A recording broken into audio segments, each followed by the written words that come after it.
আপনারা দেখছেন একুশে টেলিভিশন।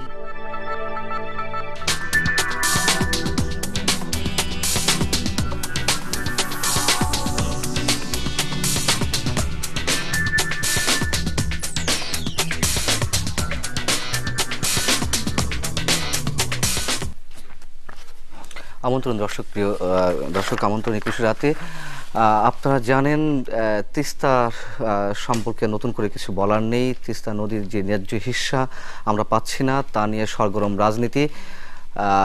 শুধুমাত্র তিস্তা নয়, যে 54টি অভিন্ন নদী রয়েছে ভারতের সঙ্গে আমাদের, তার কোনো নদীর পানিই আমরা ন্যায্য হিসাব পাচ্ছি না। তিস্তা নিয়ে সাম্প্রতিক সময়ে যে সরগরম রাজনীতি, বাম সংগঠনগুলো লং মার্চ শেষ করেছে। এর আগে আরও কয়েকটি বাম মোর্চা সংগঠন তারা লং মার্চ করেছে তিস্তা পানির দাবিতে। বিএনপিও আগামী 22 তারিখ থেকে শুরু করছে তাদের লং মার্চ। অনেকে বলছে যে এটি পানি নিয়ে রাজনীতি অথবা তিস্তা নিয়ে রাজনীতি। তো আসলে এই রাজনীতি কিনা, অথবা গঠনমূলক রাজনীতির দিকে দেশ যাচ্ছে কিনা, অথবা সরকারকে বেকায়দায় ফেলার জন্য কেউ রাজনীতি শুরু করেছে কিনা, এই প্রশ্নগুলো আজকে আমরা খোঁজার চেষ্টা করব। এইসব বিষয়ে আমাদের সঙ্গে আলোচনার জন্য 21-এর স্টুডিওতে যে তিনজন সম্মানিত অতিথি উপস্থিত রয়েছেন, আমি তাদের সঙ্গে পরিচয় করে দিচ্ছি। প্রথমে রয়েছেন সংসদের জনপ্রশাসন সংক্রান্ত সংসদীয় স্থায়ী কমিটির সভাপতি, সাবেক মন্ত্রী এইচ.এন. আশিকুর রহমান এমপি। রয়েছেন Communist Party, Bangladesh Communist Party সিপিবির উপদেষ্টা মঞ্জুরুল আহসান খান, এবং তার পরপরই রয়েছেন বিএনপি চেয়ারপারসনের উপদেষ্টা এবং সাবেক মন্ত্রী মীর মোহাম্মদ নাসির উদ্দিন। আমরা আলোচনায় যাওয়ার আগে একটু দেখে নিতে চাই যে কটি পত্রিকা আমাদের হাতে এসে পৌঁছেছে তার কয়েকটির শিরোনাম। প্রথমে রয়েছে আমাদের সময়, গুমের দেশে অপহরণের দেশে, একটি মন্তব্য প্রতিবেদন। মাদকদ্রব্য ধ্বংসের সময় বিস্ফোরণ, দগ্ধ 11 বিজিবি সদস্য। মানব জমিনের শিরোনাম, 2 বছরের শিশু মুক্তিযোদ্ধা, এটি একটি মন্তব্য প্রতিবেদন। দ্রুততম সময়ে নির্বাচন দাবি সুজনের। দৈনিক বর্তমান, দুর্নীতিতে ডুবছে বেতার, জাতীয় দিবসেও প্রচার হয় না, রাষ্ট্রপতি প্রধানমন্ত্রীর অনুষ্ঠান সংলাপের জন্য বিএনপির 2টি শর্ত মানেনি। আলোকিত বাংলাদেশের শিরোনাম, এটিও একটি মন্তব্য এবং বিশ্লেষণধর্মী প্রতিবেদন। কেমন চলছে সরকার, আজ 100 দিন। 226 এমপি কোটিপতি, ব্যবসায়ী 175, আইনজীবী 51, অর্থাৎ বর্তমান সংসদের সদস্যদের বিষয়ে একটি প্রতিবেদন। Daily Observer, black money driving white money out of market, budget provision for whitening likely to remain. Manjurul Hasan Khan, আপনাকে দিয়ে আমি শুরু করছি। যেহেতু আপনারা সদ্য শেষ করলেন আপনাদের লং মার্চ, গত পরশু শেষ হয়েছে, আপনারা ঢাকায় ফিরেছেন গতকাল সন্ধ্যায়। আমি তিস্তা নদীর সম্পর্কে আপনার কাছ থেকে জানতে চাচ্ছিলাম যে আসলে এখানে কি অবস্থা, মানুষ কেমন দুর্দশার মধ্যে রয়েছে। আমরা বাংলাদেশের কমিউনিস্ট পার্টি এবং বাসদ, আমরা 17 তারিখ থেকে আমরা লং মার্চ শুরু করি, মানে তিস্তা মার্চ, যেটা আমরা রাস্তায় গাজীপুর, সিরাজগঞ্জ, টঙ্গী, বিভিন্ন জায়গায় মিটিং করি, বগুড়াতে মিটিং করি এবং শেষ পর্যন্ত রংপুরে মিটিং করে তারপর আমরা তিস্তাতে যে আমাদের সভা করে আমরা এটা শেষ করি। আমি আজকেই ফিরেছি সন্ধ্যার সময়।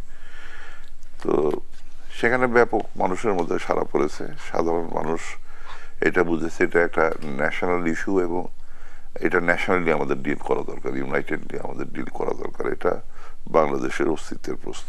আসলে বাংলাদেশটা সৃষ্টি হয়েছে তো পানি দিয়ে, মানে কোটি বছর আগে হিমালয় পর্বত থেকে পানি নেমে বঙ্গোপসাগরে যে পড়তো, মাঝখানে পলি পড়ে এটা একটা বদ্বীপ হলো, পৃথিবীর মধ্যে সবচেয়ে বড় বদ্বীপ একটা বাংলাদেশ। সেই বাংলাদেশ আজকে পানির অভাবে এখন একটা তার অস্তিত্ব বিলীন হওয়ার অবস্থা হয়ে গেছে। এমনি তো জলবায়ু পরিবর্তনের ফলে একটা সংকট হচ্ছে আমাদের দেশে, অভ্যন্তরে যে পরিবেশ বিপর্যয় হচ্ছে, তার ফলে তো বাংলাদেশের মানে কয়েক বছর পরে বাংলাদেশের 25% তো সমুদ্রের তলে চলে যাবে। সেই একটা বিপদ আমাদের এখানে সৃষ্টি হয়েছে। তার উপরে আমাদের মানে ভারতের সাথে অভিন্ন নদী আছে 54টা, আপনি যেটা বললেন, তার মধ্যে 51টা নদীতে ইতিমধ্যে ভারত নানান রকম স্থাপনা করেছে, তারা ব্যারেজ করেছে, সেখান থেকে তারা বিদ্যুৎ তৈরি করছে, এগুলি করেছে এবং এটার ফলে একটা ভয়াবহ সৃষ্টি হয়েছে। আপনার আমাদের এখানে 366 কিলোমিটার হচ্ছে তিস্তার মানে দৈর্ঘ্য, এবং তার 117 কিলোমিটার বাংলাদেশ।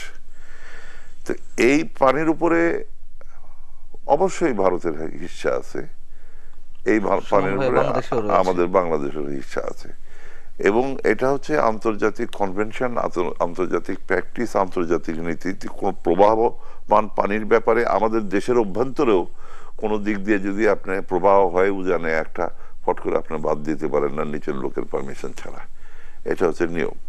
কিন্তু এমনকি বর্ষার পানি যদি গড়ায় আসে কোনো এলাকায়, সেখানেও আপনি ঝট করে কারো অনুমতি ছাড়া আপনি দিতে পারেন।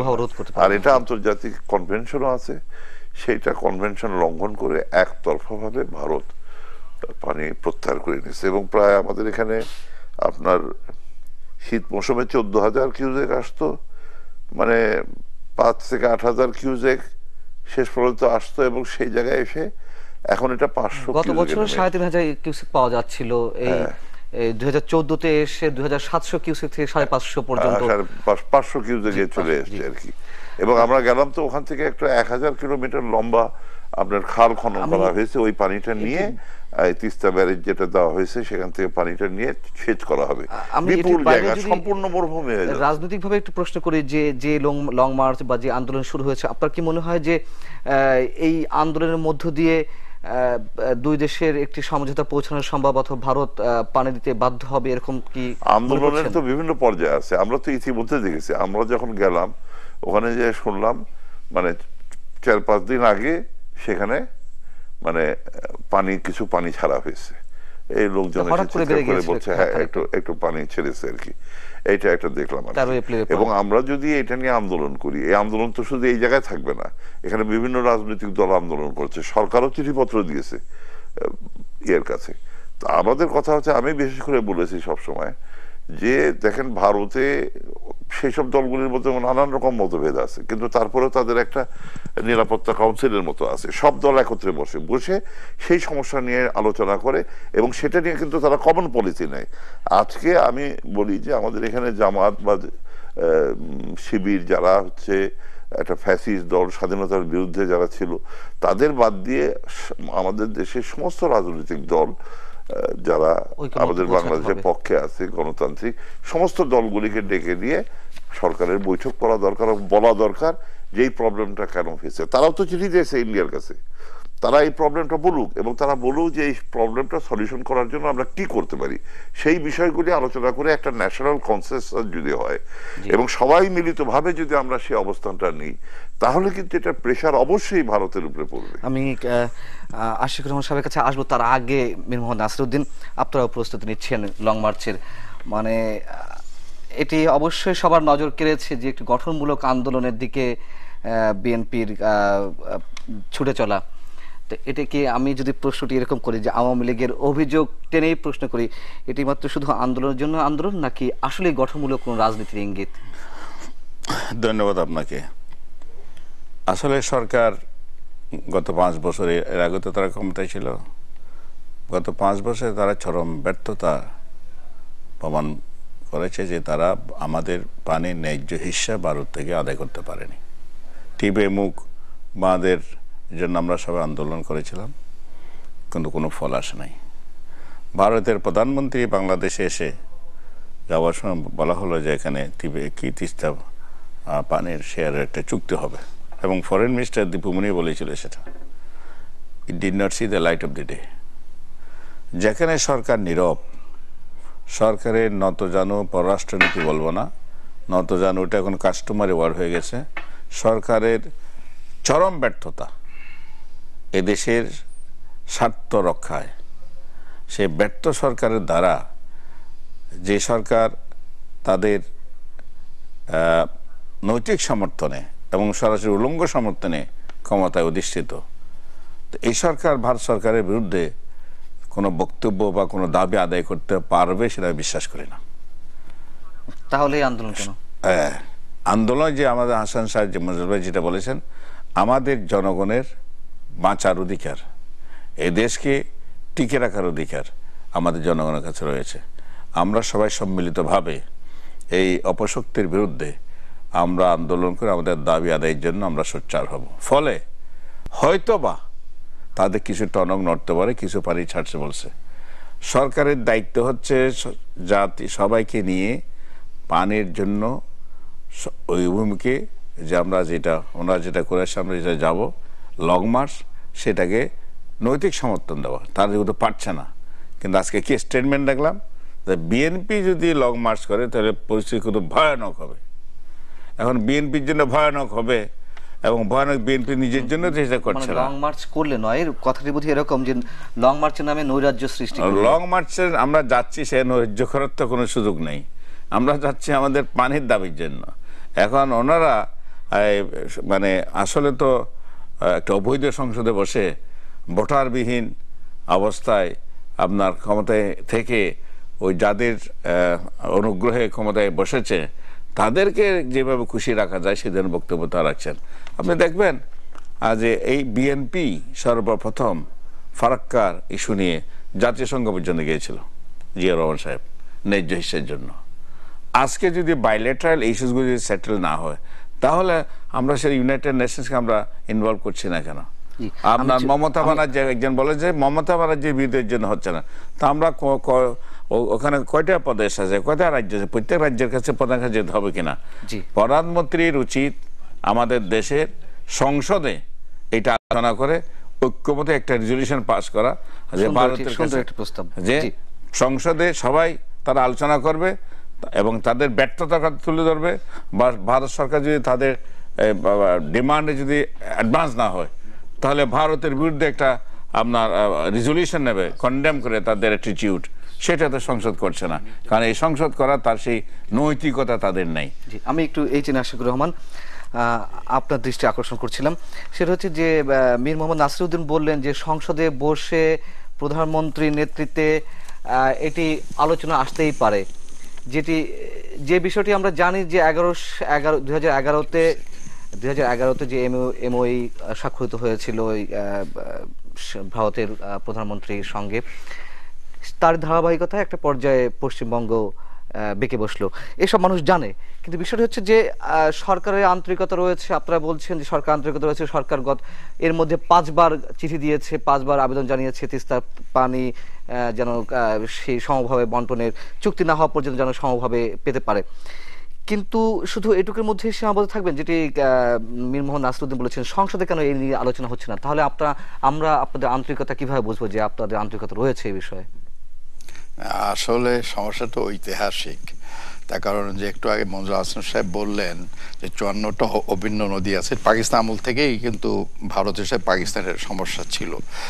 বঙ্গবন্ধু ক্ষমতা আসার পর ফারাক্কা যে হলো, উনি 44,000 কিউসেক পানি নিয়ে আসলেন এবং এরপরে আমরা অত বেশি আন্তরিক হয়তো উনি যদি বেঁচে থাকতে আমার মনে হয় অন্য নদীগুলোর সমস্যার সমাধান হতো, কারণ ওনার নেতৃত্ব বলিষ্ঠ ছিল এবং সবাই তাকে সমীহ করেই চলতো।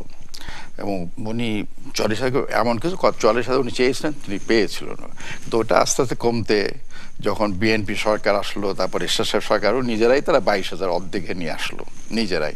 আমি একদিন ওনাদের এক মন্ত্রীকে জিজ্ঞাসা করছিলাম যে ভাই আমাদের 44,000 ছিল, এটা 22,000 করছেন কেন?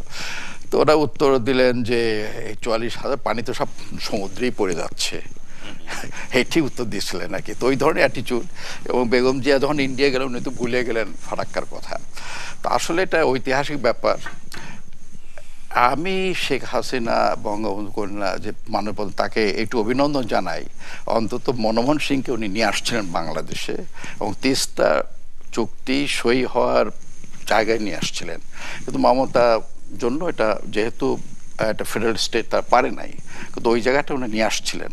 ও আমি বিশ্বাস করি যেটা মঞ্জুর হাসান সাহেব বললেন, যদি বাংলাদেশের মানুষ একতাবদ্ধ থাকে এবং যে সরকার বাংলাদেশের অস্তিত্ব, বাংলাদেশের স্বপ্ন, বাংলাদেশের স্বাধীনতা বিশ্বাস করে, সেই সরকার যদি থাকে, ভারতকে আমাদের ন্যায্য হিস্সা দিতে হবে, কিন্তু আহতবত থাকে। কিন্তু আমি আজকে একটু নাসির না বলে সাহেব যে পারছি না কথাটা গত বললেন, 5 বছর তো আমরা দেখলাম না ভারতের কাছ থেকে আদায় করতে।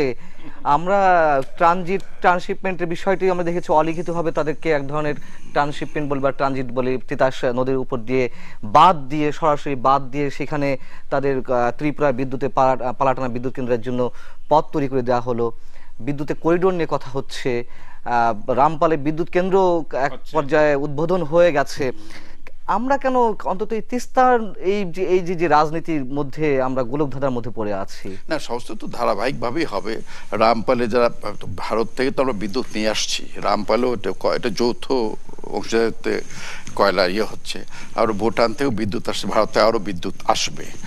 এবং আমি তো যে কোনো ডিপ্লোম্যাটিক প্রসেসে সময় নিতে পারে। ভারত তো চেষ্টা করেছে, মনমোহন সিং সেন্ট্রাল গভর্নমেন্ট চেষ্টা, উনি আসছেন অনুসই করার জন্য, ওনার নিজস্ব আভ্যন্তরীণ কারণে পারেন নাই। এবং যদি এটা সক্ষম হবে, এটা হবে, কিন্তু হইতে গেলে দেশপ্রেমিক সরকারকে থাকতে হবে, মানুষকে একতাবদ্ধ থাকতে হবে। মীর নাসির সাহেব যে কথাটা বললেন, উনি কিন্তু ওই আন্দোলনের কথা থেকে বললেন অপশক্তি, যে অপশক্তি বাংলাদেশে আছে। ওনার আন্দোলন অপশক্তির বিরুদ্ধে, ওনার আন্দোলন কিন্তু তিস্তার পানি আনার জন্য না। যেমন মানে এটা অপশক্তিকে অপশক্তি আপনারা যেমন বলছেন যে লং মার্চের নামে যদি নৈরাজ্য হয়, আসলে এইগুলো বলে কি মানে এগুলো ব্লেম গেম, নাকি আমরা সেই গঠনমূলক রাজনীতি কোনো ভাষা? যদি তারা যদি আইনানুগভাবে শান্তি শৃঙ্খলা রক্ষা করে, ওনার ইতিহাস তা বলে না। এখন হয়তো একটু শান্ত আছে, সেটা মনে হয় তারা পারে নাই বলেই শান্ত আছে, কিন্তু পারলে সবই করতে পারে তারা। ক্ষমতা এগুলো এক ধরনের উস্কে দেওয়া না? না, উস্কে দেওয়ার কথা না, এটা বলে দেওয়া যে আপনারা করেন, নিশ্চয়ই করতে। এই ধরনের কথা কিন্তু মীর মোহাম্মদ নাসিরউদ্দিন আপনাদের পক্ষ থেকেও বলা হয়েছে, যদি লং মার্চে বাধা দেওয়া হয় তাহলে তার পরিণাম ভয়াবহ হবে। একই ধরনের শব্দ আওয়ামী লীগের পক্ষ থেকেও বলা হয়েছে, লং মার্চের নামে নৈরাজ্য হলে পরিণাম ভয়াবহ হবে। এইগুলো আসলে রাজনীতি, শুধুই রাজনীতি। বিএনপি আতঙ্কিত বর্তমান সরকার, কারণ বিএনপিকে রাস্তায় শান্তিপূর্ণ মিছিল করতে দিচ্ছে না, সমাবেশ করতে দিচ্ছে না। বিএনপি নেতাদেরকে একের পর এক জেলে নিচ্ছে, আর বের হচ্ছে আবার জেলে ঢুকে নিচ্ছে। Awami League as a party, সরকার একটা পার্টি এবং গভর্নমেন্ট ডিফেন্সে, আওয়ামী লীগ যদি একটা দেশপ্রেমিক দল হয়ে থাকে, তাহলে সরকারকে বাদ দিয়ে আওয়ামী লীগের তো একটা কর্মসূচি থাকা দরকার। মঞ্জুর হাসান সাহেবরা যেভাবে একটা লং মার্চ করলো, আওয়ামী লীগও তো জনগণকে নিয়ে ওই দিকে একটা লং মার্চ করতে পারতো। So let Awami League to take decision যে ঠিক আছে, আমরাও জনগণের স্বার্থে, জনগণের জন্য ন্যায্য হিস্যার দাবিতে আমরা লং মার্চ করব। আমরা তাদেরকে সাধুবাদ জানাতাম। আওয়ামী লীগ সে সাহস কোনোদিন করবে না, কারণ ওনারা কার আশীর্বাদে ক্ষমতায় এসছেন, কারা বলেছিলেন আমরা এই সরকারের ক্ষমতায় দেখতে চাই, তাদের সমস্ত মানে ইন্টারেস্ট। তাহলে তিস্তা নিয়ে বা অন্য নদী নিয়ে আপনারা তো 2 টার্ম এর আগে ক্ষমতায় ছিলেন, আপনি যেটি বলেছেন যে সাবেক রাষ্ট্রপতি জিয়াউর রহমান সাহেব ফারাক্কার জন্য আন্তর্জাতিক অঙ্গনে তিনি দিন দরবার করেছেন, এটা সত্য কথা, ঐতিহাসিক সত্য কথা, ঐতিহাসিক ভাবেই। কিন্তু যেটি আশিকুর রহমান সাহেব যেটি বলছিলেন যে আপনারা এর আগে তো তিস্তা নিয়ে বা অন্য নদী নিয়ে আপনারা তো এই ধরনের কিছুই উচ্চারণ করেন, আজকে হঠাৎ না। ওনারা একটা রাজনৈতিক এটা বক্তব্য রাখেন যে আমাদের ম্যাডাম ভারতে গিয়েছিল, সেখানে তিনি পানির কথা বললেন নাই কেন? একটা ফোরাম আছে তো, প্রধানমন্ত্রী দেশের সরকারি দল, গভর্নমেন্ট, তার দায়িত্ব হচ্ছে to protect the interest of the people and to protect the interest of the country. আমার দেশের সভরেন্টি প্রপারলি আছে কিনা সেটা আমাদেরকে দেখতে হবে। কালকে পত্রিকায় একটা নিউজ দেখলাম, সেটা সরকারের কোনো ব্যাখ্যা আমরা এখনো পর্যন্ত পাই নাই। সেটা আপনি বুঝতেছেন আমি কি বলতেছি, এয়ারপোর্টে গিয়ে কে কাকে কীভাবে কোথায় নিয়ে গেল।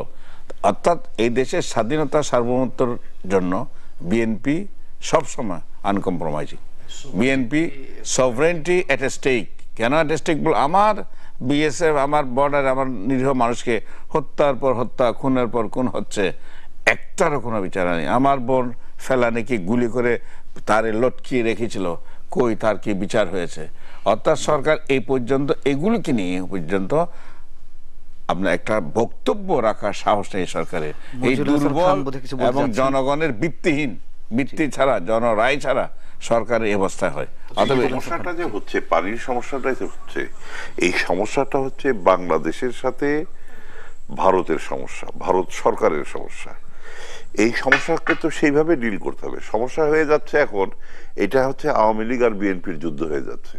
That is the tragedy. এবং এই জায়গায় আমরা জাতি হিসাবে, আমি শুধু বিএনপি আওয়ামী লীগের ফেলিওর বলবো না, জাতি হিসাবে আমাদের ফেলিওর মনে হচ্ছে যে এইখানে কেন আমরা ভারতে যেমন বিভিন্ন আন্তর্জাতিক ইস্যু সম্পর্কে, এমন বাংলাদেশের ইস্যু সম্পর্কে দেখবেন তাদের মধ্যে কিন্তু একটা আলটিমেটলি একটা ন্যাশনাল কনসেনসাস দাঁড়িয়ে যায় এবং সেই পজিশন থেকে কেউ সরে না। কিন্তু আমাদের এখানে কিন্তু পরস্পর বিরোধী অবস্থান। এটার ফলে তো যারা আমাদের ক্ষতি করে তারা লাভবান হবে। আমরা ইস্যুটাকে এই জায়গায় আমরা কেন ফোকাস করছি না, এটা হচ্ছে বড় সমস্যা আমাদের এখানে। যে এই সমস্যাটা তো আজকে থেকে না, পাকিস্তান আমল থেকে সমস্যা। পাকিস্তান আমলে ফারাক্কা হয়েছে, পাকিস্তান হিন্দুস্তান এত যুদ্ধ, কিন্তু তাদের কিন্তু ইন্ডাস ভ্যালি চুক্তি তারা ঠিকই করে ফেলেছে, ফারাক্কার ব্যাপারে তারা মাথা ঘামায়নি। এটা হচ্ছে উপনিবেশিক সরকারের চরিত্র। একটা বিদেশি শাসক আমাদের এখানে ছিল, ঘামায়নি বলেই তো বাংলাদেশ আলাদা হয়ে গেছে। তারপর আমরা স্বাধীন হলাম, কিন্তু স্বাধীন হওয়ার পর আমরা দেখলাম যে অনেক ব্যাপারেই কিন্তু ভারত যে এটা করছে, এটা একটা ব্যাপার না। মুজিব ইন্দিরা চুক্তি হয়েছিল, সেই চুক্তি অনুসারে সেটা বাস্তবায়নের জন্য সঙ্গে সঙ্গে শেখ সাহেব কনস্টিটিউশন অ্যামেন্ডমেন্ট করলেন, ফার্স্ট অ্যামেন্ডমেন্ট করলেন, এবং সেই অ্যামেন্ডমেন্ট করে তাদের জমি দিয়ে দেওয়া হলো। ভারত তার অ্যামেন্ডমেন্ট করলো না। আজকে তিস্তার ব্যাপারে একই ঘটনা। তিস্তার ব্যাপারে সব রাজি হয়ে গেল, তারপর শেষ পর্যন্ত লাস্ট মোমেন্টে তারা বললো যে মমতা নাকি রাজি না, এই কারণে এটা হচ্ছে না। এইভাবে কিন্তু প্রত্যেকটা ঘটনা তাদেরটা তারা নিয়ে যাচ্ছে, তাদের ট্রানজিট তারা নিয়ে যাচ্ছে। তারা আগরতলায় ফেনী নদীর উপর দিয়ে রাস্তা করে সেখান থেকে হেভি মেশিনারি সমস্ত আগরতলায় নিয়ে যাচ্ছে আর কি। তো এইভাবে তাদেরটা, তারপরে যে আপনার বিদ্যুতের কি করলো করিডোর, সেগুলি সব নিয়ে যাচ্ছে। এটা তো আমরা দিতেও পারি, না দিতে পারি, এটা আমার ডিসক্রিপশন। এটা কোনো আইন নাই যে আমি দিতে বাধ্য, কিন্তু সেটা পারস্পরিক সহযোগিতা, বন্ধুত্বমূলক সম্পর্ক হিসেবে আমি অনেক কিছুই দিতে পারি। কিন্তু এইটা তো আমার আইনগত অধিকার। আমাদের এখানে হেলসিঙ্কি প্রিন্সিপলস যেটা আছে, যেটা আপনার বহু আগে তৈরি করা হয়েছিল, সেই প্রিন্সিপাল তো ভায়োলেট করেছে যখন তারা উজানে পানি উইথড্র করছে। একতরফাভাবে কোনো উইথড্রয়াল হতে পারে না, কোনো রকম ভাবে পানি প্রবাহে বাধা সৃষ্টি করতে পারে না। প্রকৃতির যে পানি প্রবাহ, সেটাকে তারা কোনোভাবে বাধা সৃষ্টি করতে পারে না। তারা 51টা নদীতে এই বাধাগুলি তারা সৃষ্টি করেছে। এইগুলি নিয়ে তো আমাকে ফাইট করতে হবে, এগুলি নিয়ে তো আমাদেরকে বলতে হবে। ন্যাশনাল ফোরামে একটা কনভেনশন আছে, জাতিসংঘের কনভেনশন। সেই কনভেনশন, এটা সম্ভবত 96 সালে হয়েছিল, সেটাতে বাংলাদেশ সই করে নেই। সেটা যদি সই হয়ে যায় তাহলে বাংলাদেশ কিন্তু ওটা আইন হয়ে যাবে তখন, এবং তখন সেটা কার্যকরী করার জন্য বাংলাদেশ মুভ করতে পারবে। আপনি দেখেন বিএনপি বলেন, আওয়ামী লীগ বলেন, জাতীয় পার্টি বলেন, তারপরে যে মাঝখানে একটা কি হয়েছিল, সেটা সমর্থিত কি একটা সরকার হয়েছিল, সে কোন সরকারই কিন্তু আপনি এই প্রবলেমগুলি রিজলভ করতে পারে না। এখানে তো ফাইট করার ব্যাপার। সেই জন্য আমি বলি যে একটা ন্যাশনাল কনসেনসাস দরকার। এর আগে একটা ওনাদের পানি সম্পদ মন্ত্রী ছিলেন, উনি কি বাংলাদেশের পানি সম্পদ মন্ত্রী ছিলেন নাকি ভারতের পানি সম্পদ মন্ত্রী ছিলেন? তার স্টেটমেন্টে it was very hard to identify. এখন আমাদের দেশে একটা পানি সম্পদ মন্ত্রী আছে, সে পানি সম্পর্কে বলা তো দূরের কথা, তিনি কি আমরা বাংলাদেশের মন্ত্রী পানি সম্পদ নাকি ভারতের পানি সম্পদ মন্ত্রী, এটা নিয়ে আমরা কনফিউজ। আমি যে একটা শেষ করি, উনি যখন বললেন যে ভারতে গেলেন, যখন উনি পানির কথা বললেন না, তখন একটা লিস্ট অফ এজেন্ডা থাকে। কারণ এজেন্ডার মধ্যে সোভারেনিটি, এসব প্রোটেকশনের ব্যাপার, preservation the interest of the people of Bangladesh ব্যাপার থাকে। তো উনি যদি মনে করেন পানির ব্যাপারটা না তোলা, বা এটা নিয়ে প্রশ্ন না তোলা, বা এটার একটা সমাধানটা সোভারেনিটি এবং preservation of the rights of the people না হয়, অবশ্য ওনার সাথে আলোচনা করে লাভ নাই। It is very much part of the right of Bangladesh people, আমি এগ্রি করি এটা। এবং যেখানে আমি সেটা বলছি, ধারাবাহিক যে হচ্ছে তিস্তা আমল থেকে বা পাকিস্তান আমল থেকে আমরা অনেক পিছিয়ে পড়েছি, কিন্তু আমাদের এগিয়ে যেতে হবে। এবং এখন এটা এই দক্ষিণ এশিয়ার মধ্যে যে সহযোগিতা হচ্ছে, ভারতকে আমার মনে হয় আন্তর্জাতিক যে নীতি আছে তার থেকে বেশি দিন বাইরে তারা থাকতে পারবে না। কিন্তু আমরা কি করতে পেরেছি, যেখানে পশ্চিমবঙ্গের কথা বলা হচ্ছে, মমতা বন্দ্যোপাধ্যায় তিনি বেঁকে বসেছেন, বিধায়ক কেন্দ্রীয় সরকার পারছে না, কিন্তু তারা এটা হতেই পারে আমরা সবাই একমত হয়ে আমরা তো বলতে পারি, আমরা তো সবাই একমত যে আমরা এই পানিটা চাই, ন্যায্য ইচ্ছা চাই। সেই কথাটা আমরা পজিটিভলি বলি না কেন, সেটা আমরা বলি।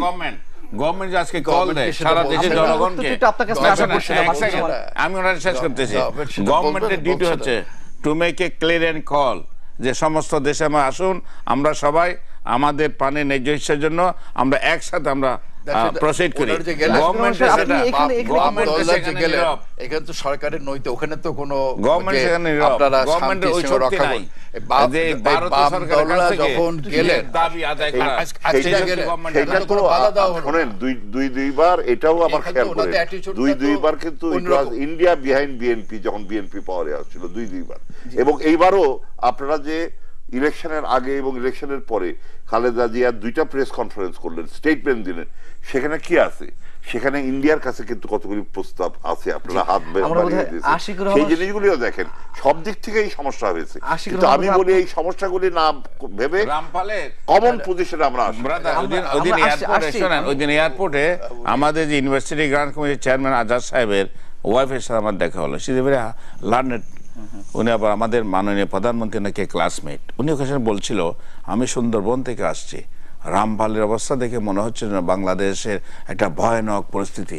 আমি বললাম, আপনি প্রধানমন্ত্রীর যে বান্ধবী হয়ে থাকেন, আপনি ওনাকে একটু বলবেন? বলে, আমি নিশ্চয়ই বলবো, আমি সিদ্ধান্ত নিয়েছি, আমি চোখে দেখেছি রামপাল ওদের ওখানে না করে আমাদের সুন্দরবনে দিয়ে সুন্দরবন গুজরাট শেষ হয়ে যাবে। সুন্দরবন আশিকুর রহমান তিনি তার সুন্দরবন তো বক্তব্য শেষ ইন্ডিয়া, করতে পারেন। বাংলাদেশ দুই জায়গায় আমরা আছে, আসছে ওটা ফোন নিয়ে, আমি same আপনার area। কাছে আসছি। জি। দর্শক, হ্যাঁ, আপনার পরিচয়টা দিয়ে প্রশ্ন করুন। আসসালামু আলাইকুম। ওয়ালাইকুম আসসালাম। পান্নাবাড়ির চিরং থেকে আমি কাছে বলছিলাম। জি কাদের সাহেব বলুন। আমার দুটি প্রশ্ন দুজন লিডারের কাছে। একটা হলো যে প্রথম প্রশ্ন হচ্ছে সিবিবির যিনি আছেন মঞ্জুরুল হাসান সাহেবের কাছে, যে উনি বেশ কিছু গণমাধ্যমে 5 জানুয়ারি নির্বাচনের পূর্বে যখন বিএনপি সহ অন্যরা যারা আন্দোলন করছিলেন, তখন উনি বলেছিলেন যে প্রতিবেশী একটি রাষ্ট্রের গোয়েন্দা সংস্থার অফিস বাংলাদেশে আছে এবং তারা বিভিন্নভাবে বাংলাদেশের কাজ করছে, এরকম একটা কথা উনি বলেছিলেন। এবং আমার স্পেসিফিকলি খেয়াল আছে সম্বন্ধে বাংলা মিশনে উনি বলেছিলেন। আর সেকেন্ড কোশ্চেন, এই যে কতটুকু যুক্তিযুক্ত বাংলাদেশের জন্য স্বাধীনতা সার্বভৌম কতটুকু হুমকির সম্মুখীন রয়েছে। একটা নাম্বার 2 হলো মিন্নাস সাহেবের কাছে, যে তিস্তা নদী নিয়ে আজকে ওরা লং মার্চ করছেন পানির ন্যায্য হিসাব পাওয়ার জন্য। ওনারা যখন ক্ষমতা ছিলেন তখন ওরা কতটুকু করতে পেরেছিলেন এই তিস্তা নদী নিয়ে? জি, আপনাকে অনেক ধন্যবাদ। অনেক ধন্যবাদ কাদের সাহেব। আপনার দুই প্রশ্ন থাকবে দুজনের কাছে, মঞ্জুর হাসান খান এবং মোহাম্মদ নাসিরউদ্দিন। তার আগে আশিকুর রহমান, আপনি আপনার বোধহয় কথাটি শেষ করতে পারেন আপনার, এবং একই সঙ্গে প্রশ্ন আবারও একই, যে আমরা আমাদের ন্যাশনাল কনসেন্সাসের বিষয়টি আমরা কেন ইয়ে করতে পারছি না? মানে বিশৃঙ্খলা চেষ্টা করা একটা কথা, আর জাতীয় ঐক্যকে একত্র করা এক কথা। যেটা ওনারা আজকে গেলেন, করে আসছেন, জনগণ উদ্বুদ্ধ করছেন, এবং দলমত নির্বিশেষে বাংলাদেশের লোক একতাবদ্ধ যে আমাদের তিস্তা পানি পেতে হবে, ফারাক্কা পানি পেতে হবে, আমাদের ন্যায্য শেয়ার পেতে হবে। কিন্তু কিছু যদি গ্রুপ যদি তারা বিশৃঙ্খলা সৃষ্টি করার জন্য, আসলে বিশৃঙ্খলা সৃষ্টি করার জন্য তার উদ্দেশ্য পানি, কারণ তাহলে তারাও তো 2-3 বার পাওয়ারে ছিল, কিন্তু কি তারা করেছে তুলনা করে দেখলে হয়। যদি বঙ্গবন্ধু 75 সালের যে মৃত্যুটা, এটা কিন্তু একটা বিপর্যয় ছিল, এই বিপর্যয়টা আমরা কাটিয়ে উঠতে পারিনি। উনি যদি 75 পরে জিয়াউর রহমান সাহেব আসলে ওনার তো অন্যরকম এজেন্ডা ছিল, ওনার এজেন্ডা যে এজেন্ডা ওনার যে এজেন্ডা ছিল, সেই এজেন্ডার মধ্যে পানিও ছিল না, সে মধ্যে গ্যাসও ছিল না, পেট্রোলও ছিল না, দেশের স্বাধীনতাও ছিল না। ওই যে দেশটা 2 ভাগ হয়ে গেল, দেশটা বিপথে চলে গেছে, ইতিহাস থেকে সমস্ত বিকৃত হয়ে গেল, এটাই তো ঘানি এখনো টানছি। বঙ্গবন্ধু কন্যা শেখ হাসিনা তো অনেক দূর নিয়ে আসছে, তাদেরকে রাজনীতি টেবিলে বসিয়েছে, তাই সই করতে আসছিল। তাদের মধ্যে কেউ হয়তো উল্টাপাল্টা হয়েছে, তারা পারছে না, কারণ তাদের নিজস্ব ধন্যবাদ জানাই, কিন্তু আমরা কি ওটুক নিয়েই থাকবো? সেই জন্য উনি পারবেন, পারলে তো উনিই পারবেন, ওনারা পারবেন না, ওনারা অনেক দূরে আছেন। ওরা তো দেশের ইন্টারেস্ট থেকে, দেশের ইন্টারেস্ট, দেশের অস্তিত্ব, মানুষের সাধন কি চায় তার থেকে তো অনেক দূরে আছেন। ওনাদের ক্ষমতা জানতে চাচ্ছি যে আমরা যেহেতু আন্তর্জাতিক আইনে আমরা এটা স্বাক্ষর করিনি, বাংলাদেশ স্বাক্ষর করেনি যে আইনটা আমাদের কাজে লাগতে পারে, কিন্তু আন্তর্জাতিকভাবে তো এই বিষয়টি আমরা আন্তর্জাতিক অঙ্গনে তুলতে পারতাম। আমরা তো 34টা বোধহয় দেশ সই করেছে, 34টা দেশ সই করেছে, একটা দেশ সই করলে এটা আইন হয়ে যায়। করে নাই জাতীয় পার্টি, এটা একটা অদ্ভুত বিষয়, পার হয় না, একতরফাভাবে দোষ দিলে তো হবে না। কথা বলছে যদি না হয় সই করবে, এখন তো তারা ছিল সই করে নাই, জাতীয় পার্টি সই করে নাই, এখন আওয়ামী লীগ চেষ্টা করেছে, মনসা আসছে, দেশের লোক তো সই না করার কোনো কারণ নেই। কিন্তু এখন যদি তারা বলে, ধরেন সমুদ্র নিয়ে যেটা বার্মার সাথে আমরা জিতলাম, ভারত বললো আমাদের সাথে কথা, কিন্তু আমরা ইয়েতে ইউনাইটেড নেশনস গেছি, ইনশাল্লাহ আমরা ওখানে জিতবো, সন্দেহ নাই। এখন হয়তো এখানে তারা বলছে যে আমরা রিজাই করছি, দরকার নাই, হয়তো 6 মাস কি 1 বছর, কি ভিতরের কথা তো আমরা অনেক জানি না, বাট আমরা জানি, আমরা জানি এটা না 5 বছর 4 বছর মাথায় তো আসছে আসার পরে, আসার পরে। জি, এখন তো নতুন সরকার আসছে বা বেশি জানে, আমাদের সরকার নতুন, আপনি এই প্রশ্নটা করতে পারেন আর 2-1 বছর পরে, যে এখন ভিতরে কি ঘটনা, সরকারের ধারাবাহিকতা তো রয়েছে, সেই একই সরকার, এটা হবে।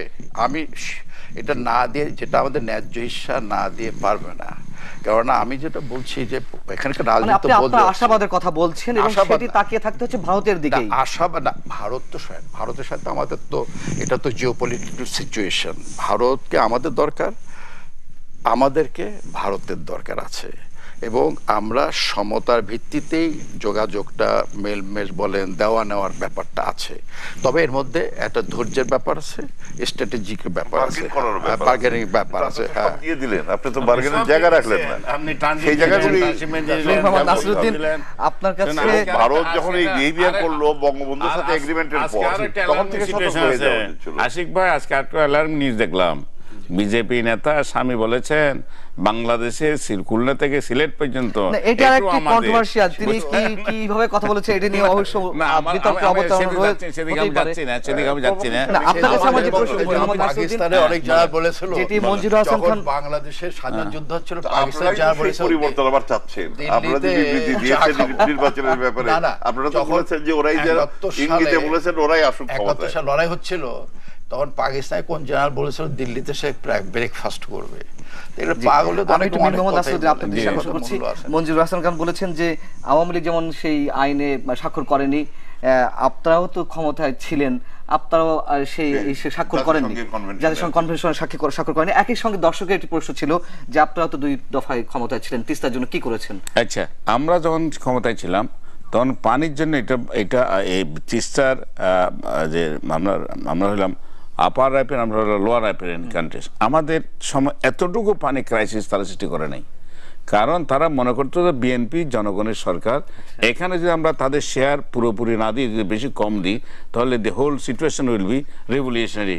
সেই জন্য জনগণের সরকার মনে করে আমাদেরকে, সে সময় আজকে টিভিতে, আপনাদের টিভিতে একটা প্রতিবেদন দেখলাম, মরুভূমি হয়ে গেছে, আসলে মরুভূমি, মানে সেখানে এরা এখন ভারত মনে করছে কি জানেন, ওটা আমাদের সিস্টার ক্ষমতায় আছে, যেহেতু সিস্টার ক্ষমতায় আছে সেহেতু কিছু না দিলেও সিস্টার তো আমাদের বিরুদ্ধে কিছু বলবে না। বজলডোবা ব্যারেজ করার পরে যখন একতরফাভাবে 85% পানি উইথড্র করা হলো, তখন আপনারা কেন প্রোটেস্ট করেন নাই?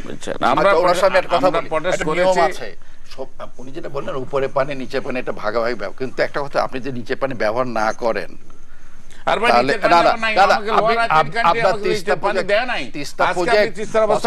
সাল থেকে 91 সাল 96 সাল পর্যন্ত তিস্তা প্রজেক্ট তৈরি যদি হতো, ভারত কেন ডবল 2 গুণ ভারত আসলেও পানিটা নিতে পারতো না, কারণ নিচে তো আপনার এটা পাকিস্তান বলতে শুরু হয়েছে, 75 সালে বঙ্গবন্ধুকে মেরে ফেলা হলো, 75 সাল থেকে 96 সাল পর্যন্ত ছিল জাতীয় পার্টি এবং বিএনপি পার্টি, কিন্তু তিস্তা ব্যারেজ হয় নাই। তিস্তা ব্যারেজ যদি হতো কোনোভাবে ভারত অসম্ভব, কিন্তু যখন ওদের বলে এখানে তো কিছুই নাই, আমরা এবং তারা বললো যে আমাদের এই পানীয় সমুদ্রের মধ্যে চলে আসছে। জাতীয় পার্টি যে ক্ষমতায় রয়েছে, বিএসি থেকে কত বললেন 90, জাতীয় পার্টি মানে আওয়ামী লীগের ক্ষমতায় ছিল। দর্শক ফোন রয়েছেন, দর্শক কে আছেন ফোনে, পরিচয় দিয়ে প্রশ্ন করুন। জি ওয়ালাইকুম আসসালাম, আমি শাহজাহান কবির পুরানা পল্টন থেকে। আমার প্রশ্নটা হচ্ছে স্যার, তিস্তা নদীর যে পানির জন্য আমরা তো 40 বছর আন্দোলন সংগ্রাম অনেক করছি স্যার, তো অন্তত স্যার আর দূর পর্যন্ত অপেক্ষা করলে কিরকম হয়? বন্যাটার মধ্যে সব পানি যখন আমাদের দেশে চলিয়ে গড়ে ভিতরে যখন ঢুকিয়ে যায়, এরকম হইলে ভালো হয়নি, কারণ আমরা তো মনাটাই চাচ্ছি, আমরা ক্ষমতা থাকতে বলি একটা, ক্ষমতার বাইরে গেলে বলি একটা, আর সব আওয়ামী লীগ আর বিএনপি দুটোটা কিন্তু ভারতপন্থী দল। আমার কাছে আমি তথ্য প্রমাণ দিয়ে দিব, জিয়া রহমান কেমনে ক্ষমতা আইছে, উনারা কেমনে আইছে সবই আমি জানি, উনারা ক্ষমতার বাইরে গেলে উনাকে। জি, আপনার প্রশ্ন আমরা বুঝতে পেরেছি। দর্শক অনেক ধন্যবাদ আপনাকে। দর্শক আমরা অবশ্যই এই পানি নিয়ে যে রাজনীতি চলছে, আমরা অবশ্যই সেই বিষয়ে আরো আলোচনা করবো, তার আগে ছোট্ট বিরতি হচ্ছে।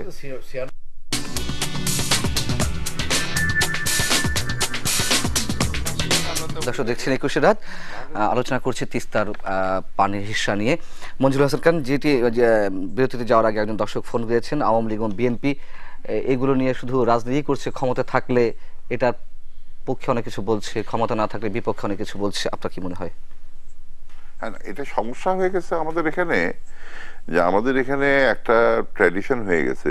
দেখেন, ইন্টারনাল পলিটিক্সে তো বিদেশি হস্তক্ষেপ প্রকাশ্য হয়ে গেছে, কোনো গোপন না। গত ইলেকশনের মধ্যে আমি ভালো মন্দ বলছি না, কোন হস্তক্ষেপটা ভালো আর কোন হস্তক্ষেপটা খারাপ। হস্তক্ষেপ, যে কোনো হস্তক্ষেপ খারাপ। আমরা তো আমাদের মতো করে আমাদের দেশ চালাবো, কিন্তু এই জায়গাটায় সমস্যা হয়ে গেছে যে আমাদের দেশে মনে হয় যে প্রত্যেকেই তারা they compete for blessings from some quarters. সেটা ভারতের কাছে বলেন, পাকিস্তানের কাছে বলেন, আমেরিকার পক্ষ থেকে বলেন, এই ব্লেসিং এর জন্য সবাই একটা চেষ্টা করে। এটাই হচ্ছে সবচেয়ে বিপজ্জনক দিক। এবং সেই কারণে অপোজিশনে থাকতে একটা কথা বলে, আবার সরকারে গেলে তখন আরেক কথা বলে। এইটা হয়ে গেছে সমস্যা। সেইখানে যদি আমরা একটা পারস্পরিক সহযোগিতা মানে দাঁড় করাতে পারি, যে ন্যাশনাল কনসেনসাস কতগুলি বিষয়ে, আপনি এ কি করছে ও কি করছে, তখন তো আপনি বার্গেন করতে পারবেন না। আমি যে ন্যাশনালি বার্গেন করতে হয় ইন্ডিয়ার সাথে, আমি তো আর দিল্লি আক্রমণ করতে পারবো না। তাহলে আমাকে তো সবাই একটা, যে বিষয়গুলিতে আমরা একমত সেই ইস্যুগুলি বলেন। আমি এইচ.এন. আশিকুর রহমান, যেটি মঞ্জুর হাসান খান বলছেন বা আমাদের আলোচনার মধ্যে দিয়ে এই বিষয়টি বারবার উঠে এসেছে, জাতীয় ঐকমত্যের বিষয়, এটি কি সরকার দলের পক্ষ থেকে কি এটি লুফে নেওয়া উচিত কিনা? আমি লুফে শব্দটা যদি ইউজ নাও করি, এইটি সরকারের এদিকটি এগিয়ে নেওয়া উচিত কিনা? যেহেতু আমরা সবসময় একটু আমাদের দীর্ঘশ্বাস রয়েছে যে কোনো বিষয়ে আমরা জাতীয় ঐকমত্য প্রতিষ্ঠা করতে পারি না। যেহেতু এই বিষয়ে আপনারা বলছেন যে আপনাদের আন্তরিকতা রয়েছে, ভারতের অভ্যন্তরীণ রাজনীতির কারণে আপনারা পারছেন না, জাতীয় ঐকমত্য সৃষ্টির মাধ্যমে এক টেবিলে সবাইকে এনে সেটি দৃঢ়তা দেখিয়ে এটি চাপ সৃষ্টি করা যায় কিনা ভারতের উপরে? না, আমরা তো ঐক্যমতে বিশ্বাস করি, জাতীয়ভাবে আমরা এটা চেষ্টা, এটা তো কোনো সন্দেহ নাই। তবে একটা কথা হলো যে কারো মানে বন্ধুত্ব সুলভ সম্পর্ক অর্থ কিন্তু ইন্টারফিয়ারেন্স না। ভারতের সাথে বন্ধুত্বমূলক সম্পর্ক বা অন্য দেশের, এটা অর্থ কিন্তু ইন্টারফিয়ারেন্স না। কারণ আমাদের একটা কথা আছে, love to all malice two নান, এটা একটা কথা আছে, সেটাই তো হবে। এবং আমাদের সাথে জিওপলিটিক্যাল যে সিচুয়েশনটা আছে, ভারতের সাথে আমাদের সম্পর্ক ভালো রাখতে হবে এবং ভারতেরও আমাদের সাথে সম্পর্ক রাখতে, এই জিনিসটা কিন্তু তাদেরও সজাগ থাকতে, আমাদের সজাগ থাকতে হবে। এবং আমার মনে হয় ভারত সেভাবে সজাগ হচ্ছে, তারাও চিন্তা করছে বাংলাদেশের সাথে সম্পর্ক ঠিক রাখতে হবে এবং ন্যায় নীতির ভিত্তিতেই রাখতে হবে। তার যে পাওনা সে পাবে, আমাদের যে পাওনা সেটা পাবো। এবং আমি মনে করি আসার কোনো সম্ভাবনা না থাকে। এখানে একটা কথা বলি, যে যদি ৭৫ সাল থেকে ৯৬ সালের মধ্যে যদি ওরা ওই যে ভাইরাসটা করেছে, গজলডোবা যদি করেছে, তখন যদি আমরা বাধাটা দিতাম, দেওয়া উচিত ছিল, তাহলে আজকে এই পজিশনটা আসতো না। কিন্তু এখন এই সরকার কিন্তু এটাকে, সমস্যাটাকে উজ্জীবিত করেছে, তুলেছে, টেবিলে আসছে, প্রধানমন্ত্রী রাজি হয়ে গেছে, তাদের সামান্য নিজস্ব আপনি ওটা বলছেন আমাদের সময় অনেক দূর এগিয়ে গেছে। আমি যদি না বলি যে ৫৪টা নদীর মধ্যে কিন্তু ৫৩টা নদী তো অলরেডি ড্যাম নির্মাণ হয়ে গেছে, সবই কিন্তু ১৫-২০ বছর আগে হয়নি, ২-৩ বছর আগেও অনেকগুলো তো হয়েছে, সেগুলোতে আপনারা কেন ভাবেন? আমি বললাম তো, এটা ঐতিহাসিক ৪৭ সাল থেকে যে অপকর্ম হয়েছে, যেভাবে আমাদের অত্যাচার হয়েছে ৯৬ সাল পর্যন্ত, ৭৫ সালে যে একটা ৭১-৭৫ সালে যেটা বাংলাদেশের একটা মুক্তির যে ব্যাপারটা আসছিল, ৭৫ সালে তো অসম্ভব বিপর্যস্ত হয়ে গেছে। তারপরে যে এজেন্ডা ছিল তো অন্য এজেন্ডা, সেই এজেন্ডা তো বাংলাদেশের এজেন্ডা ছিল না। তা এখন আমরা বহু সময় চলে গেছে, এখন একটা দেশপ্রেমিক সরকার আছে এবং আমরা সমস্ত মানে পিছনে যে সেই জঞ্জাল, আস্থা বলে জঞ্জাল তো একদিনে মেটানো যাবে না, it is a Herculean job, এবং সেটা করা হচ্ছে, এর সময় লাগবে। ভারতকে একাধিক চিঠি দিয়েছে, তাদের সাথে কথা বলেছে, তারা বলেছে যে আমাদের যে ন্যায্য হিস্সা এটা দিতে হবে। এইটা নিয়ে অন্যান্য সংগঠন যদি আন্দোলন করে তো সমস্যা নেই, তো এইটা সেই অবস্থানে রাখা দরকার। অতীতে কে কি করেছে না করেছে সেটা বললে পরে কিন্তু আমাদের বার্গেনিং স্ট্রেংথটা কিন্তু আমাদের চলে যাবে, এটা একটা বিপজ্জনক। আমি একটা দৃষ্টান্ত দিই, যেমন বঙ্গবন্ধুর সময় ফারাক্কা বাদ নিয়ে মিছিল করেছে মওলানা ভাসানী, এবং এগুলি বহু অনেকের লেখা দেখবেন, সেই সময় তাদের দুজনের মধ্যে একটা আন্ডারস্ট্যান্ডিং ছিল। আমি সেটা বলতে চাচ্ছি, যৌথ নদী কমিশনের মিটিং, রেজলিউশন কতগুলো হয়েছে, ওর মধ্যে কয় পার্সেন্ট রেজলিউশন ইমপ্লিমেন্ট করেছে, এটা সরকারকে বলতে বলেন। 5 বছর ক্ষমতায় ছিল, যৌথ রিভার কমিশনের আপনার কয়টা মিটিং করেছেন, কি দাবি সেখানে তুলেছেন? আর আমাদের সময় আমাদের পানি মন্ত্রী ছিলেন মেজর হাফিজউদ্দিন সাহেব, যৌথ নদী কমিশনে আমাদের ইন্টারেস্টের এগেইনস্টে কোনো রেজলিউশন এবং কোনো সিদ্ধান্ত বার নিতে পারে না। কিন্তু সেই সময় তো অনেকগুলো বাদ নির্মাণ হয়েছে, তাহলে কি হলো? শোনেন, শোনেন, আমি যেটা বলতে চাচ্ছিলাম সেটা হচ্ছে তাহলে লাভটা কি হলো? না, আমরা আমাদের দাবির উপর আমরা স্ট্রিক করব এবং আমরা জনগণকে নিয়ে আমরা সেটাকে একত্রিত করে আমরা আমাদের জাতীয় স্বার্থ আমরা রক্ষার জন্য আমরা সামনের দিকে এগিয়ে যাব। আমাদের সময় আওয়ামী লীগ কি কোনো লং মার্চ করেছে এই যে পানির জন্য? আওয়ামী লীগ যেটা জাতীয় কি দেশ, ওনার ভাষায় দেশপ্রেমিক দল যে হয়ে থাকে, আমাদের সময় কোনো একটা এসব মিছিল, লং মিছিল করতে হয়েছে? কেন করতে হয় নাই? কারণ আমাদের সরকার ছিল জনগণের সরকার। আমাদের সরকার প্রধান ডিমান্ড করেছে যে আই ওয়ান্ট আমার ন্যায্য ইচ্ছা আমি চাই মরুভূমি করে। জনগণের সরকার যখন ছিল সব বাদ তৈরি হয়ে গেছে, বাদগুলো ওনাদের তো একটা সুবিধা আছে, ওনাদের সুবিধা আছে মানে ওনারা তো মনে করে যে ভারত সরকার তাদের অত্যন্ত বন্ধু এবং তাদের কাছের ক্ষমতায় আসার জন্য, ক্ষমতায় রাখার জন্য, টিকিয়ে থাকার জন্য ওদের সব সহযোগিতা আছে। অতএব ওনাদেরকে কেন ভারত সরকার ওনাদের সময় কেন পানি দিচ্ছে না? তাহলে এই বিতর্কের মধ্যে কতদিন থাকবো আমরা? আশিকুর রহমান, আমি তো বললামই যে মানে এই যে আমি তো প্রথম থেকে বলেছি 96 সাল থেকে এই কথাটা আমরা পিছিয়ে দিকে না যাই, আমাদের হাতে সময় খুব ছোট করে প্রশ্ন করছি, যেটি মীর মোহাম্মদ নাসিরউদ্দিন বললেন যে সংসদে এই নিয়ে আলোচনা করতে পারে না, এটা সম্ভব কিনা? ওই সাহস নাই। শোনেন, ওরা তো মনাটা তো প্রত্যেকটা জিনিস, যখন ওই হিল চিটং যে পার্বত্য চুক্তি সই হচ্ছিল, ওনারাই বলেছিলেন যে ফেনী পর্যন্ত ভারত হয়ে যাবে এবং মসজিদে উলুধ্বনি হয়ে যাবে। কথার জন্য কথা, এই যে আমি যে বললাম আজকে যে একটা জটিল পরিস্থিতির সৃষ্টি হয়েছে কি কারণে? প্রত্যেকটা নদীর উপরে উজানে বাঁধ তৈরি হয়ে গেছে এবং বাঁধগুলো তৈরি হয়েছে 75 সাল থেকে 96 সাল। ঠিক আছে, আমরা সামনের দিকে কিভাবে এগোতে পারি? সংসদে এটা নিয়ে একটি স্পষ্ট আলোচনা হতে পারে কিনা, যেটি বারবার বিরোধী পক্ষ থেকে বলা হচ্ছে। সংসদে তো এটা তো সবসময় আমাদের শেখ হাসিনা বলছেন, আমাদের সরকার বলছে যে এই যে দখলীয় জমি, নদী, যে সমস্তগুলো বা হিল চিটং, প্রত্যেকটা সমস্যা নিয়ে কিন্তু ভারতের সাথে কথা হচ্ছে সমানে সমানে, এবং তারা কখনো বলে নাই, ভারত কখনো বলেন যে তারা এই সমস্যার সমাধান করবে না। ভারতের কেন্দ্রীয় সরকার বলছে এটার সমাধান হচ্ছে এই যে আমাদের আজকের যে দাবি, সেই দাবিগুলিতে দেশবাসী একমত, সেই দাবিগুলি নিয়ে আমাদেরকে আন্দোলন করতে হবে এবং এই আন্দোলনটাকে এগিয়ে নিতে হলে এটা এগিয়ে নিতে হলে মানে প্রো ইন্ডিয়ান পার্টি দিয়েও হবে না, প্রো পাকিস্তান পার্টি দিয়েও হবে না, প্রো আমেরিকান পার্টি দিয়েও হবে না, প্রো বাংলাদেশি পার্টি থাকবে। এবং আমার মনে হয় এই মুভমেন্টের মধ্যে দিয়ে সেই ধরনের patriotic left alternative build up হয়ে যাবে। জি, মীর মোহাম্মদ নাসিরউদ্দিন, আপনার কাছে আমার শেষ প্রশ্ন, সেটা হচ্ছে যে এই এক লং মার্চের মধ্য দিয়ে কি আবার অন্য কিছু উলটপালট হয়ে যাওয়ার সম্ভাবনা আছে? শুনেন, আমরা তো যেটি বারবার আওয়ামী লীগের পক্ষ থেকে অভিযোগ করা হচ্ছে, ওনারা তো জনগণের স্বার্থ রক্ষার জন্য ওনারা ক্ষমতা আসেন নাই, ওনাদেরকে যারা ক্ষমতায় বসিয়েছেন তাদের স্বার্থ রক্ষার জন্য ওরা ক্ষমতা আসছেন। আমরা লং মার্চে যাব আমাদের দাবির জন্য, আমাদের ন্যায্য পানি হিস্সার জন্য।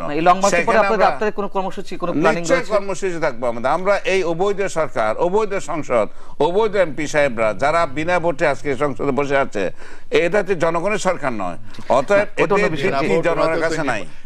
শেখ হাসিনা তো বলেছেন স্বরাষ্ট্র মন্ত্রণালয় নেন, আপনাদের মন্ত্রী দেন, it was not act of will. ওই প্রশ্ন আমি যাব না, কথা হলো যে ওনারা আসেন নাই, উনি যেটা বলতে চাচ্ছেন বাংলাদেশের যে সরকারটা আছে জনসমর্থনই আছে, বৈধ সরকার, বৈধ সরকার, ওর অবৈধ বললে তো অবৈধ হয়ে যাবে। আমরা আমাদের আলোচনা শেষ করতে হবে। আপনার কাছে বারবার দুটো বিষয় উঠে এসেছে, একটা হচ্ছে সংসদে একটি আলোচনা একটি তোলা, জাতীয় issue রেজুলেশন নিয়ে আসে এই বিষয়ে একটি আলোচনার জন্য। আরেকটি হচ্ছে যেটি মঞ্জুর হাসান খান বারবার বলছেন জাতীয় ঐক্যমত্য সৃষ্টি করা যায় কিনা এবং এই ক্ষেত্রে সরকারই অগ্রণী ভূমিকা পালন করতে পারে। আপনি এই দুটি প্রশ্নের জবাবে হ্যাঁ কি না কি উত্তর দেবেন? আলোচনার প্রয়োজন যদি হয় নিশ্চয়ই সামনে আলোচনা হবে, আর জাতীয় ঐক্যমত আছে এটা গ্যালভানাইজ করতে হবে, কিন্তু কোন রকম ভাবে একটা অন্য ধরনের মত মানে অন্য ধরনের উদ্দেশ্য নিয়ে আসল দেশপ্রেম দেশ স্বার্থকে সংরক্ষণ করার জন্য জাতীয় ঐক্যকে আপনাদেরকে অনেক পানি ধন্যবাদ। চান কিনা ক্ষমতা চান সেটা ডিসাইড করতে হবে আগে। পানি চাওয়ার জন্য এক হইতে পারি আমরা। জি, অনেক ধন্যবাদ এইচএন আশিকুর রহমান, ধন্যবাদ মঞ্জুর হাসান খান, ধন্যবাদ মীর মোহাম্মদ নাসিরউদ্দিন। দর্শক, শেষ করতে হচ্ছে, শেষ মুহূর্তে একটি কথা বলেছেন মঞ্জুর হাসান খান, পানি চায় না ক্ষমতা চায়। এটি বোধহয় দুই দলের জন্য প্রযোজ্য, দুই শাসক দলের জন্য। ধন্যবাদ, শুভরাত্রি, শুভকামনা সবার প্রতি।